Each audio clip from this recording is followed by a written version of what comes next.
What is it like to cruise out of San Diego? Today, we're continuing the DIS Unlimited's DCL Show series of profiles of the Disney Cruise Line departure ports. Today, everything you need to know about cruising out of San Diego. That's today on the DIS Unlimited's DCL Show.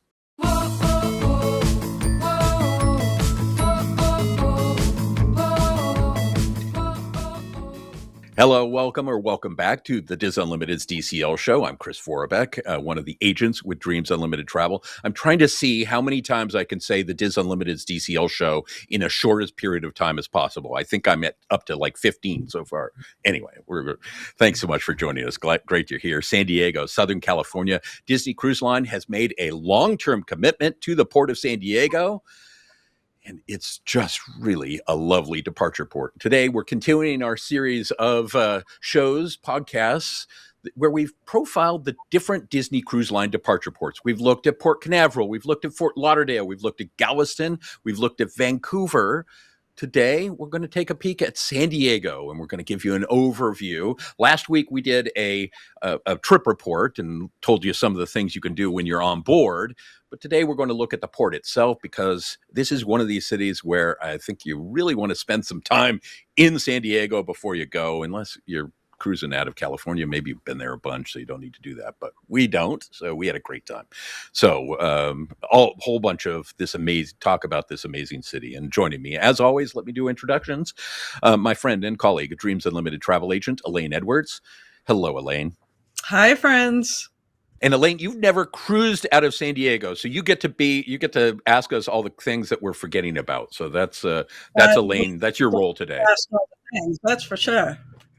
And hopefully get you excited that you really want to do a cruise out of San Diego. Also joining me, I brought when we did a spring break cruise out of San Diego, and I brought my family with me. So when we toured San Diego, so joining us is the person I refer to as my better half, Sam Kraft. Sam, thanks for being here. Hello. And of course, we have our amazing producer. Yes, he's the chief avenger, Jimmy Valdez. Hello, Jimmy. Hi. Great to be together. Great to be with you. Thanks you for joining us. We're going to talk about San Diego, and it's really I think a great port to depart of. Not only is it gorgeous, but great places, things to do, things to see. So we'll talk about all of that. Great places to eat. Great places to eat. So we're going to talk about all of that. But first, I want to remind you that this show, along with everything we do at the DIS Unlimited, DCL Show, DCL Fan, UO Fan, See Disney. Yes, we do a lot. It's all brought to you by Dreams Unlimited Travel. We are experts at helping you plan a magical Disney cruise, a visit to an amazing Disney theme park, your Universal adventure, even other cruise lines. Yes, other cruise lines as well. There's no additional cost to book with Dreams Unlimited Travel, none. But we're going to give you insights about your Disney cruise, your visit to that magical Disney theme park. Yes, Halloween dates available. So how cool is that? Your Universal adventure where they have Halloween horror nights. Too scary for me, but there you go. Go do it. It's really cool. This is literally what we do. And by booking your cruise with Dreams Unlimited Travel, you get a shipboard credit of up to $1,000, depending on the price of your cruise. And I always hear people say nothing's for free. This is one of these cases where you're going to get free money to spend on board, and it costs you nothing. Oh, and you also get the Dreams exclusive gift basket. And just to tease, we've talked about these magnets, which are so cool. But we'd also, Elaine, had you seen these yet? I just got them in the mail, so you probably haven't seen them yet. But we have them for all the different ships.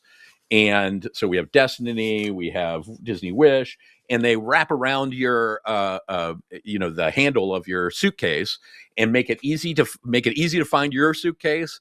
And it's specifically tied to your ship. So these are pretty cool. So you get those in your gift basket as well. So a bunch of fun things you didn't even know that you needed. Best way to get started, dreamsunlimitedtravel.com.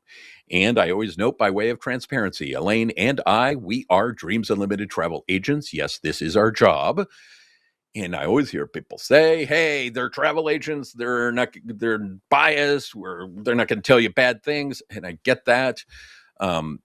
here's what I can tell you. First off, yes, we absolutely have a bias. We love this stuff. We love Disney. We love Universal. We LOVE love Disney Cruise Line. And our bias is we want you to have the best time possible. We believe that you can have a better time by booking with a travel agent, and specifically a travel agent that specializes in this stuff. And there's data out there that tells us this. We also have a bias because we're Disney fans. That's why we do this. And we care about this stuff oh so much. And you all know that Disney fans, sometimes we are more exacting and our expectations are high because they do such amazing work. And we want them to live up to the work that they have done before. So we are always going to be honest with you, really. And when something isn't perfect, we're going to tell you how you can make it so it's at least as the best it can possibly be. Our job here on this podcast, and frankly, as travel agents, is to provide you with information so you can make the best decision for you and your family. We hope you book with dreams. It allows us to do this podcast, and it's our job, and we love doing our jobs. If you don't, we still hope you have just an amazing trip. So we're going to dive right into San Diego because we have a lot to talk about. But Elaine, Disney Cruise Line has really made it used to be like San Diego was kind of a waylay point before one of the ships made it, mostly a Disney Wonder, made its way up to Alaska. But we're seeing a lot of push to not even a push. San Diego is going to be one of the places where Disney Cruise Line spends a lot of time, which is it's great. Yeah, I mean, as you said, in the past, there would only be, a few handful of cruises going out there before the Wonder made its way down to Galveston and then over to like New Orleans. And then Right. they started doing Hawaii cruise with it. And then it went to Fiji and all of that. But now, that's hanging out in San Diego and it's making it into a much longer thing. And people are really taking advantage of it, especially people that live on the West Coast. They're loving it. So, Yeah. And we mentioned in our show that was about cruising out of San Diego, but there are now Southern California discounts that we're seeing. Florida residents have been able to take advantage of Florida resident discounts. We're now seeing them coming out of California occasionally. So there are a lot of great ones, great deals for that. You could do like a weekend cruise. There are a lot of, I think, opportunities. One of the things we hear about is it's pretty much the Disney Magic and Disney Wonder that do cruise out of San Diego.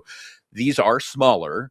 And what I have often said, and I think I said it in the last show as well, but when you walk on board, it's a little bit like when if you've been to the Magic Kingdom at Walt Disney World bunch, and you go to California and you see that castle at the end of the street, at the end of Main Street, USA, and you go, okay, who shrank the castle? For me, Elaine, the Disney Magic and Disney Wonder have that similar kind of feeling, but I found these ships just to be so charming. I've really grown to appreciate how well designed they were and seeing, hey, this is where Disney Cruise Line really got its start, was in these spaces. I've come to really adore these ships. yeah, I mean, it's very much, the whole Wish class of ships is a complete departure from the norm of Disney Cruise So Line. different. And so sailing on these ships, they're called the classic ships for a reason. You Right. are getting that true, everything is decorated in nautical, and you've got these original restaurants that they've got there that are so, delightful. It's the only way I can say. But then, you've got dedicated adult district, which is fantastic. You have an actual running deck that is actually one continuous loop that you can run laps on. I mean, they are fantastic. They are more intimate, but they are fantastic. They really are, and there are great ports. And go back and check out our show from last week where we talked about some of the ports that they use. We had a phenomenal time in Catalina Island. I mean, really, really phenomenal. And actually, Sam, did you love well, I know you did because we talked about it. But Catalina Island, I just thought was maybe one of the best port stops that we've done. Certainly within departing from a U.S. port. I thought it was great. Yeah, no, it was fantastic. I think part of what helped that for us is we went in without a lot of expectations for what it was going to be, and as soon as we saw it, didn't even step foot on it. It blew them all away. The amount of topography on this island is just you're looking up and it keeps going, and we had the most perfect weather. I mean, there was nothing to complain about there. And there are buffalo on the island. There are real live buffalo on the island, so it's really cool. There are also a variety of different lengths of cruises. There are mostly 3, 4, 5, 6, 7 nights. Whew, that's a lot. There are also some even 2-night cruises, which I can't imagine. Must just feel like you get on and you get right back off. There are also the 14-night Panama Canal cruises that either start or end in San Diego. So they usually do to Galveston, or you right now, Galveston seems to be the place that they're going. So there's a lot of different places where you can go. That seems to give people a lot of opportunities, Elaine, if you want to do something. And you can also connect your trip if you want to do you have to do it yourself, but you can connect. Disneyland is only about less than an hour and a half away. So you can do that too, do a Disneyland before and then do a cruise if you want to do that. Yeah, I have several clients that's what they'll do is they will go to Disneyland and then they will usually rent a car and drive down to San Diego, spend a day or two there, and then get on the ship. And it's a lovely little land and sea vacation. I have people that use the repositioning cruise of they will go on the very last Alaska sailing out of Vancouver. They will stay on the ship as a back-to-back and sail it down to San Diego so that they can kind of get, a whole coastline cruise. And it's the way that they are choosing to get back to the United States. And they really like that a lot.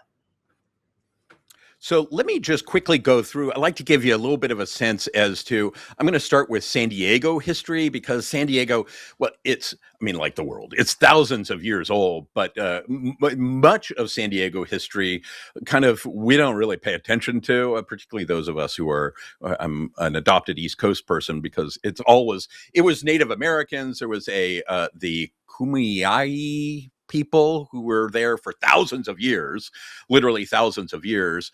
But San Diego is really billed as the birthplace of California.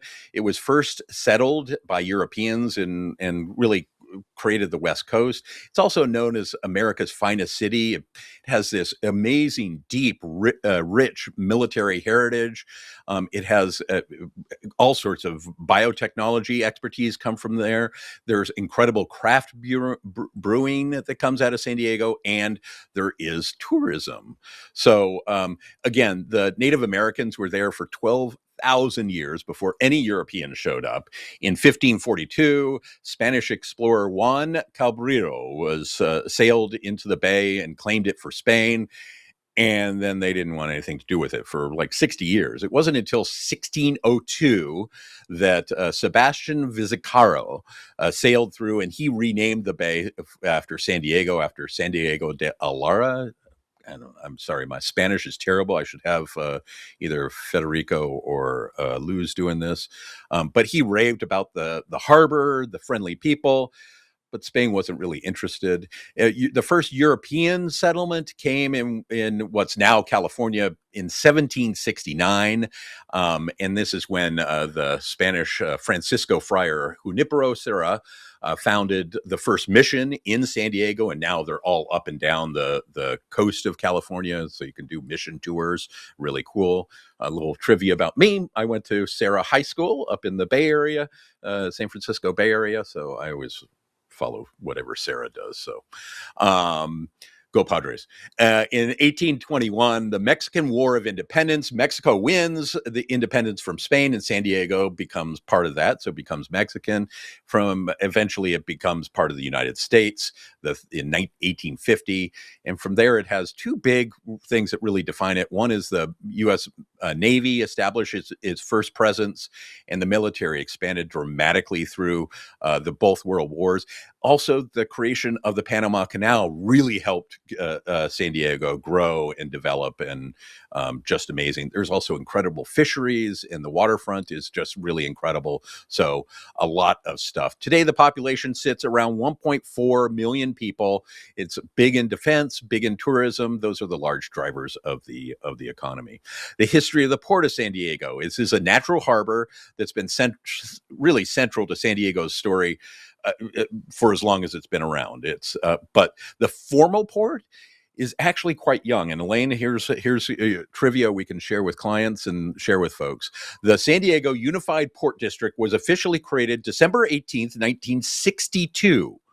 Not that long ago, right? And it was set up as a self-supporting, essentially to manage the waterfront.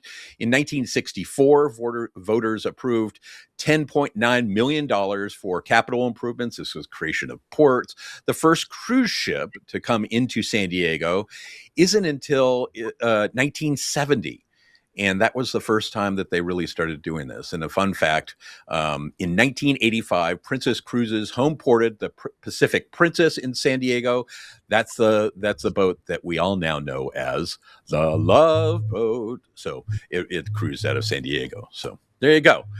Today, it is California's fourth largest port. It has 2 cargo terminals, 2 cruise ship terminals, 23 public parks.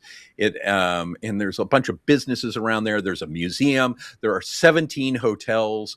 There are 74 different restaurants. It is a rich place to spend a time, and it's it's really, really a lovely space. And you certainly understand why Disney Cruise Line gets there.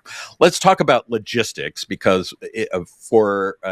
we had Mary on last week, and she said how she drove to the port. And that's certainly things, if you're Southern California, you certainly can do that. Amazing. We flew into the San Diego International Airport. Lane, San Diego Airport is literally, if depending on when you're coming or going, you may see the port right when, if you're on the correct side of the plane, you can see the port as you're coming in. It's really cool. And you can walk from the airport to the terminal. There's a path that goes right along the way. I don't recommend this. And if you pack like both you and I do, it's not happening. I mean, I can't, there's no way that I'm doing this, but you can walk, and it's kind of mind blowing. Ride share is about $10, $15. It's not that bad. It's very, the airport, we happened to be there when all the TSA crazy stuff was going on. So it was a little bit more harried, but generally it's a lovely airport and easy to get into. You can also fly into one of the Southern California airports and they're a couple hours away. So it's easy to get to. I will tell you, Disney Cruise Line does have one hotel that they work with. So if you want that kind of in the bubble kind of thing, and where they have transportation to take you to the port, they work with one hotel, the Manchester Grand Hyatt in San Diego. This is a big hotel. And Sam, do you remember how many? They told us how many. I think it's like 1,200 rooms. It's big, right? Do you remember the size of it? Oh yeah, no, I think it was probably around 1,300, even maybe 14. Yeah. These are 2 big, tall structures. We were, I think, on the 6th floor. We looked out over, and it's a great area to walk around. Again, it's not that far from the port. It's less than a mile, so easy to get to. We did not use Disney Cruise Line transportation just because I thought paying for that kind of trek I didn't want to pay the amount of money, and frankly, we're Pearl, so we don't have to worry about our port arrival time, and so we didn't have to worry about any of that stuff. But it's not that expensive to add it. The Disney Cruise Line transportation is a per person charge. We got a lift for less expensive than the one person cruising price was. So really easy breezy. It's a nice hotel, but there are literally hotels that are less. The Manchester Grand is several. It's I'd say on the more expensive side. There were a bunch of hotels that are literally. We were traveling with friends, and Tucker and his son were literally right across the street, and they walked to the port. It's one of the things that you can actually do in San Diego. And I said I will send Jimmy a photo. So if you're watching on YouTube, you can see the photo of the front of the ship, and what you're seeing in front. Those are all hotels. So you can literally walk across the street. And those hotels, shockingly enough, are generally a little bit less expensive than the Manchester Grand was. So great opportunities. And it has that, Elaine, it really has that. One of the things I like about cruising out of Fort Lauderdale is it's easy to get around, right? Everything's right there. This had that kind of feel to where you weren't as intimidated by, oh my goodness, it's a 50-minute drive. Like Galveston, can be an hour or more to get down to the port. This feels really easy breezy, and that's really nice for folks because some people get really nervous about that. Yeah, I love that. And it's exactly that. So many people, people are nervous about cruising in general, especially if it's your first cruise, because there's just so much that you don't know. But then going to a city to cruise out of that you've never been to before, and you're trying to figure out, okay, I've got to get from the airport to the hotel, from the hotel to the port, and just all of that can really make people nervous. And having it all close by together really just kind of like, okay, this is cool. I got this. That's how I feel about Vancouver. Totally how I feel about Vancouver. Exactly. Except for the airport. Right. The airport's a ways away, but the rest of it's just like right there. So I love to hear that San Diego's like that. Very walkable in that whole area. One night we had, and we'll talk about this in a second, but one night we did Roy's for dinner, sitting right on the water, and you have that gorgeous California weather where it's just, it's hard to beat that California weather. So I mentioned that we flew in. Well, so we always recommend that you come in before your departure day, unless you're like driving and you don't have to worry about it. But generally, we say come in the day before. We came in 2 days before because I hadn't been to San Diego in a long time. I was born and raised in California, but I had not been to Southern California. Had not spent much time in San Diego in a while. My uncle lives right near San Diego. Hello, Jack. So we got to have dinner with him one night. And I wanted to spend some time there. So we did that on the first night, and we ate right on the waterfront. So there's a great place. It's kind of a fish market, easy breezy, gorgeous, big, so you won't have trouble. You can get reservations fairly easily. And there's also, you can tour they have an aircraft carrier that you can tour that's retired, but they don't technically retire them, but you can tour it. It's mostly and so you can do that right there on the waterfront. Really cool thing to do. And if you have kids interested in military history, what an amazing experience. We chose to do the San Diego Zoo, and because everyone says, here, I live in Washington, D.C. We have an amazing zoo here in Washington, D.C., and we have pandas. And so, but everyone says the San Diego Zoo is amazing. So it was about a 10, maybe 15-minute drive to get to the zoo. And by the way, Elaine, this was a good point because the San Diego Zoo is not cheap. It's about, give or take, it's about $80 per person. So it's not cheap. We also did an add-on thing that I'll talk on more, and that was more expensive than the entry ticket. So worth it, but we'll talk about that in a second. But Sam, I was really blown away by the San Diego Zoo. Again, we have a great zoo here, but this was just a fantastic experience. What did you think of the San Diego Zoo? This felt like more of an experience rather than just going to a zoo or a museum. I mean, you kind of go through, you walk around, you kind of know what you're going to look at. But the San Diego Zoo, I mean, every time you turned a corner, there was a different animal, many of which people didn't even know existed. We were standing in line looking at things, and people were like, what is that? It's like, that's a binturong. Don't you know what a binturong is? No, nobody did. I didn't. I barely know what a binturong is. Yeah, they had koala bear. Elaine, have you actually ever seen a koala bear in person? I feel like I have. I don't remember where, but I feel like I have. That is really, I'm very surprised to hear that it was $80 a person. That seems like a lot to me. Um, I think our local zoo, which is like, I don't know, like $15 now, that seems expensive to me. Like St. Louis, their zoo is free. So Yeah. how is it worth $80? That's my question. It's Especially when you're talking I think about it's for a family. Yeah, it's a great question. And here's what I'll tell you is, yes, it's amazing. It is probably the best zoo I've ever been to. Yes, it is amazing. Included in that, they have a like Skyliner that goes over the park. There are so many animals, and I actually did. This is what I do. So I did some research and people will essentially rope drop the zoo. Which I was like, what? Because there are a lot of people that are there and are making this their experience. And there are polar bears. There are, I mean, just there was a bunch of enclosed bird spaces where you walk around and have birds flying around. There are so many different reptile. Every single space was just exceptionally well done. And they have pandas. We didn't see the pandas because we have pandas literally here a mile from our house. So we didn't do the pandas, but every single piece of it was really phenomenal. They have included in your $80 is a bus tour that will take you essentially around the perimeter, give you a kind of overview. We did that first, right when we arrived, to kind of get a sense of where everything was.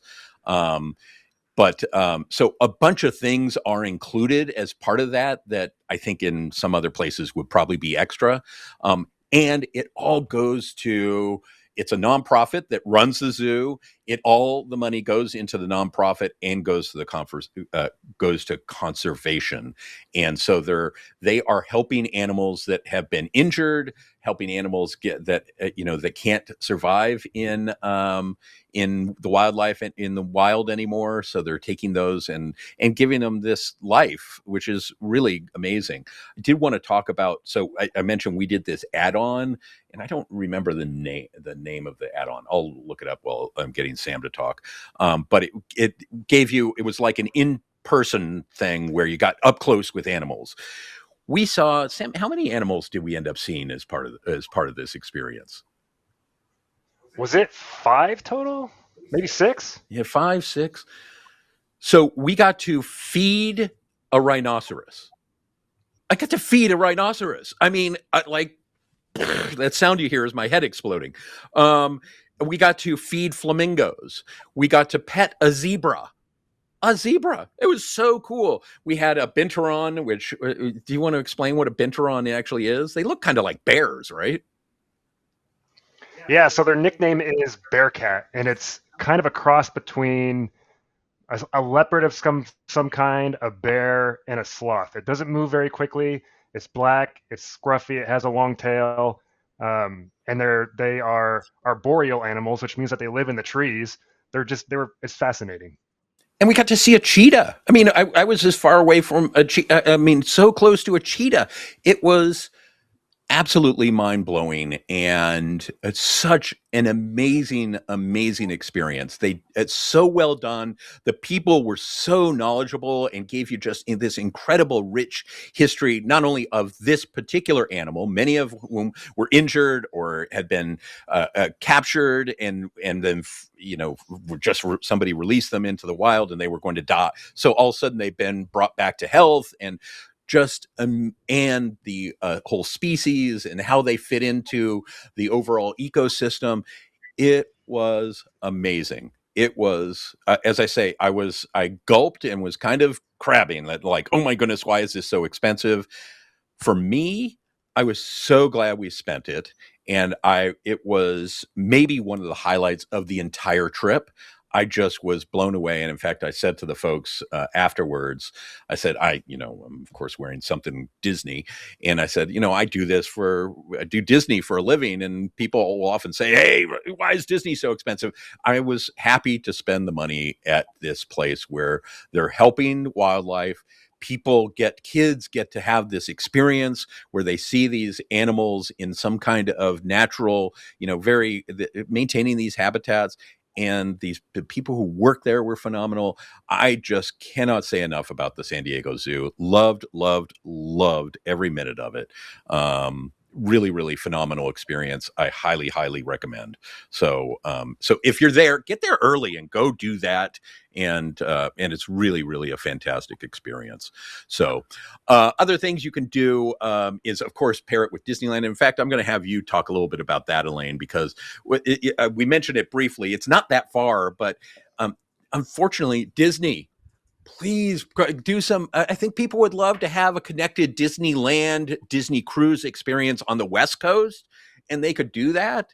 And maybe they test it out in some kind of way, shape, or form, and so to see if people are interested in it. I think it would be a great way to, Disneyland, the original park, and such a great place to spend some time. But so we're happy to help you with that, create that. Since Disney doesn't do it, we're happy to help you do that and figure out how you get from here to there. But Disneyland's a great tie-in with this, isn't it? Yeah, and we have a lot of people that ask, okay, I just want to get the transfers and go from Disneyland to the port, and that doesn't happen. And the funny thing is, they used to, when we would book Disneyland packages, we were actually able to add on like a San Diego, I forget what they even called it, but it was like we added on a package to the package. So it's like you went to and you did your Disneyland vacation, and then you went to San Diego, and it was hotel and ticket to the San Diego Zoo, and like you could pick other things to add on. That they stopped doing that. If they brought that back, that would even encourage more towards people trying to do this land and sea. I don't think people think about it. I think that's the thing. I think people just haven't like connected the dots and realized, oh, this is something that we could do, because it's not as seamless between the two. So yeah, I feel like it's a missed opportunity there, but who knows? Disney smart; they will figure it out. But I know that would have been great if it's great. Couple of pro tips about getting to the port. So here's what I'll tell you is the port is different there in San Diego and feels a little bit. So if you don't arrive before your port arrival time. And we say this all the time because the port arrival times are meant to spread out the crowd. So not everyone running, everybody wants to get on board, and we totally get it. But if everyone does it at once, it's going to be just mayhem. So it's meant to spread out the crowd so they arrive kind of if you arrive at the terminal before your port arrival time, you may not be able to get through. They have outside space. And if it's inclement weather or chilly, I know California can get chilly. So try and arrive around to your port arrival time, and you will be waiting outside. They collect your luggage outside before you go into the terminal. Inside the terminal building, they have, again, it's not going to be a Port Canaveral experience. It's not going to be a Fort Lauderdale experience. It is not their exclusive Disney terminal. But they will do like they do in other places, and they'll have Disney stuff around that they've set up. And so, and it's pretty much what you expect. You will go through security, go and watch our show all about embarkation, and as always, pack your patience on embarkation day. There's a lot of moving pieces. The one thing too is, with San Diego weather, practically perfect, right? Is you go around, but it can get chilly in the morning. So, and there can be fog. And I was actually, was listening to another podcast where they were talking about that there was fog when they went to Catalina, and the foghorn was going off for most of their cruise. I can't imagine trying to sleep with the foghorn going off all night. That must be quite challenging. So, and the outside, if you're outside on the decks of the or if you're arriving that morning, you may need a spirit jersey or a sweater or even a coat. So just be aware of those kinds of things. And there's no castaway key, there's no lookout key on these itineraries. So just be aware those are even in Galveston. They usually don't get those stops, so you're not getting them in California. So just be aware of that kind of stuff. But overall, I found the experience to be very, very efficient.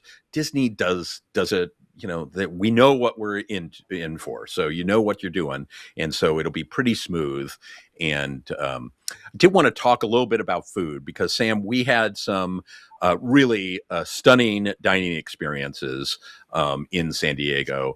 One was this it's called La Puerta, right? The door, I think, is what they called it. Isn't that the place for when we first arrived? Yeah, that's right. And for those listening who are fluent in Spanish, tune in next week. We are going to teach Chris how to roll his R's and speak it properly.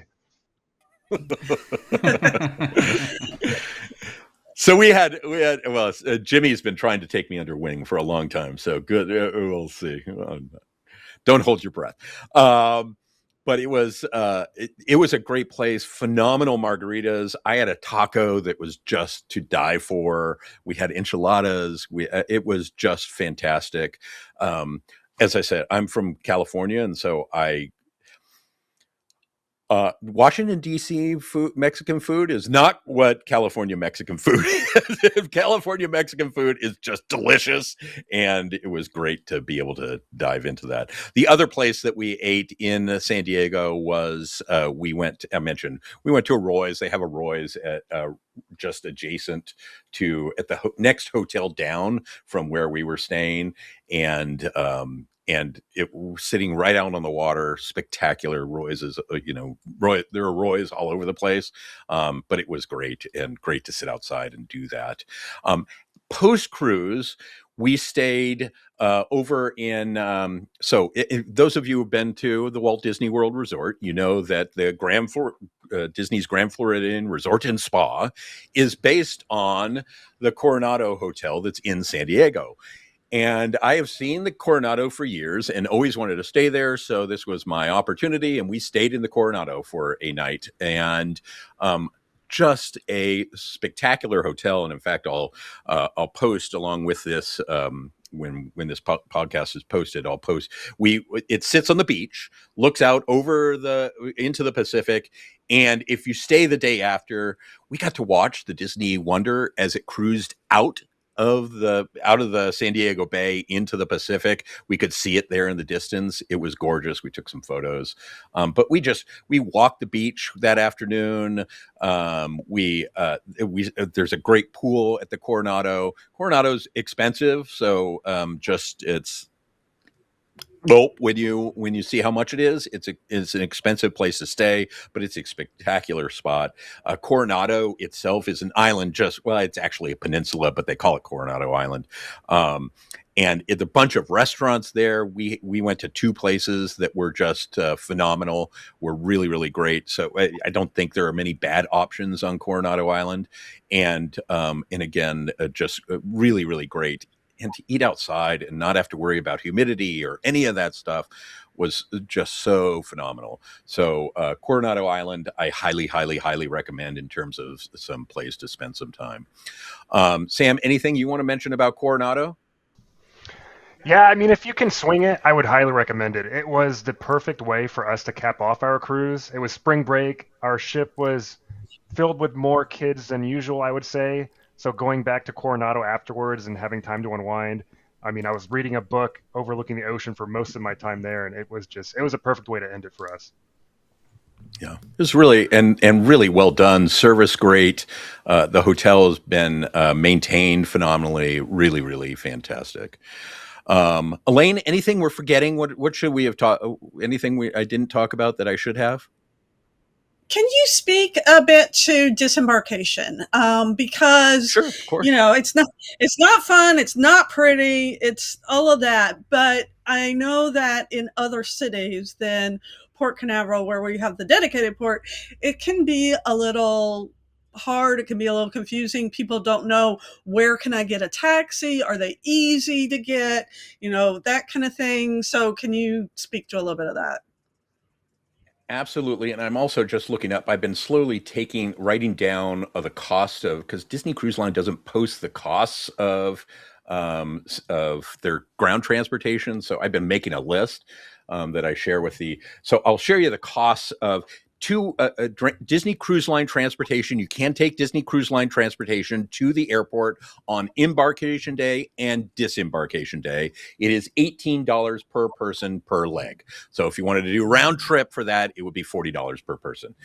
If you want to come from the Manchester Grand, where we were staying, and go to the port, it was $20 per person. So they have it, I believe they have it going back as well. We didn't do that because I think we took a lift from the Manchester Grand to get to the port, and I think it was $12 for the four of us. So it didn't make any sense to spend $20 per person. So we didn't do that, but it is available to you. Here's what I'll say on disembarkation. And we have heard this about Fort Lauderdale. And in fact, we've been hearing it a lot. And we talked about it a while earlier, where both embarkation and disembarkation were a little harried. And what we've heard, and Disney hasn't told us, but what we're hearing is they have a new back-end system. And that back-end system isn't quite working the way it's not as magical as it should be. I am sure that Disney Cruise Line is working on that, and we'll get all that fixed, so we'll be back to where we expect it. We had zero problem getting off the ship. It was easy breezy. So much like other ports, there will be a place. In fact, it's just separated by some barriers. It's same space where you come in, but there will be a place where all your luggage is. We put ours out the night before because generally I'm a nervous traveler, so I don't like doing the rush off and have to catch a flight, and that makes me nervous. So you can we take our time and go and get our bags, and then we could easily get a lift. They have a place where all the lift and the taxis are really easy to get it.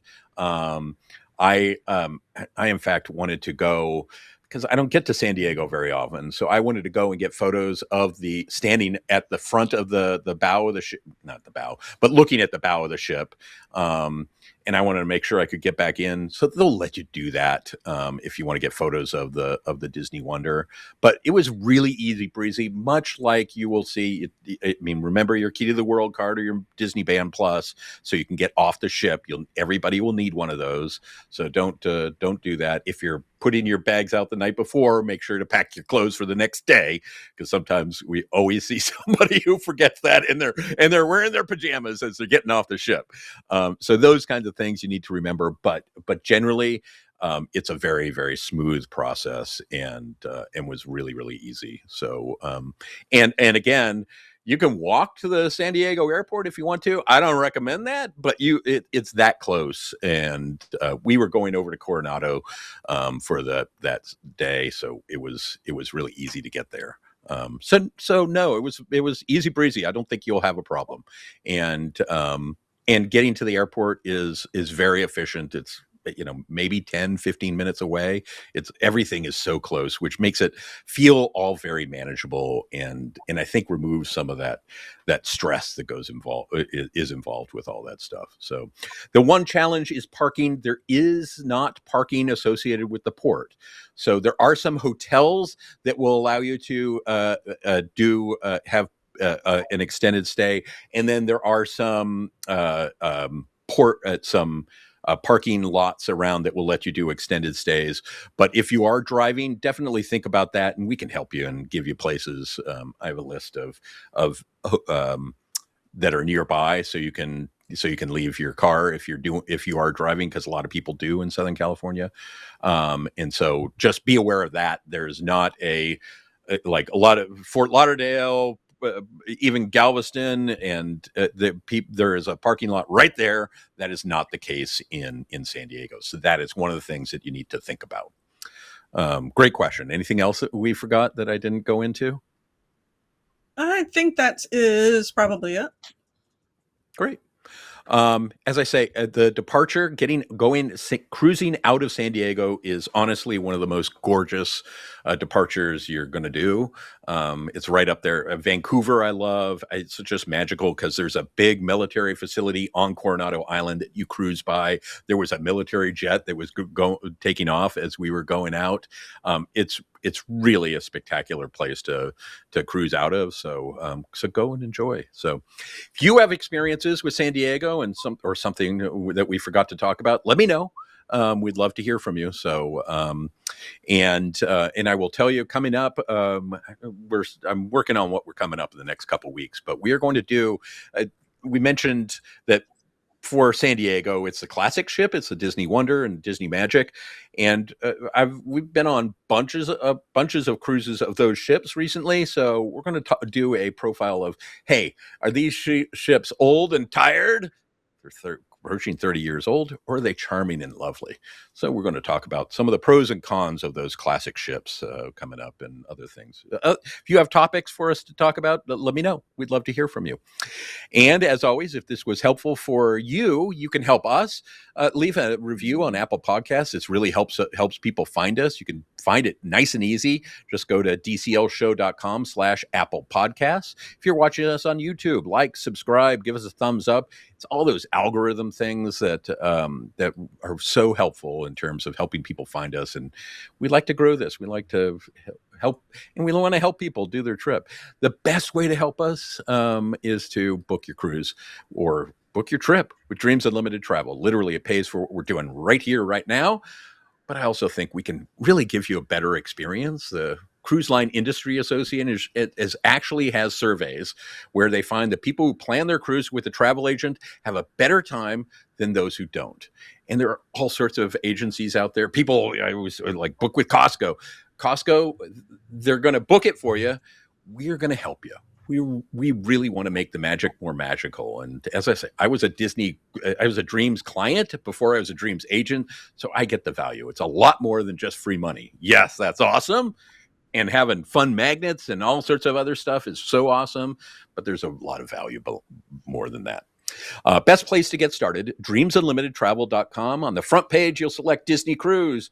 The next page, you'll select an itinerary. If you're working on multiples, just leave those in the notes. We'd love to. It's a way, I hate sending people to a form first, but it's a way to collect the data that we need to help then have a conversation about where you want to cruise and what you want to do.